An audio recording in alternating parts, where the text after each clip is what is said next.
आपण बघितलं की मागच्या आठवड्यामध्ये गडचिरोली जिल्ह्यातल्या एका आश्रमशाळेमध्ये सर्पदंश झाल्यामुळे काही मुलींचा मृत्यू त्या ठिकाणी झाला. अशा पद्धतीचे प्रकार इतर आश्रमशाळेत घडू नये याच्याकरिता दक्षता घेण्याच्या सूचना त्या ठिकाणी सरकारच्या वतीनं घेण्यात आलेल्या आहे. अनेक ठिकाणी तपासणी या अनुषंगानं सुरू आहे. यवतमाळ जिल्ह्यात देखील काही आश्रमशाळेची परिस्थिती नसल्याचं त्या ठिकाणी समोर आलेलं आहे.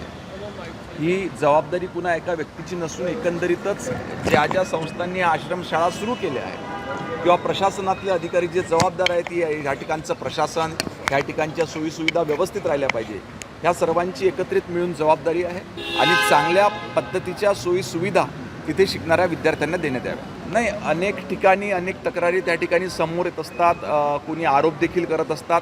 याचं प्रत्यक्षात वास्तव काय आहे हे जाणून घेतल्यानंतरच त्यावर प्रतिक्रिया देणं उचित आहे. याकरिता आपल्या राज्यात ऑलरेडी त्या ठिकाणी अंधश्रद्धा निर्मूलनाचा कठोर कायदा आहे. जर का असा जर का प्रकार त्या ठिकाणी घडला असेल आणि तक्रार प्राप्त झाल्याबरोबर निश्चितपणे कठोर कारवाई.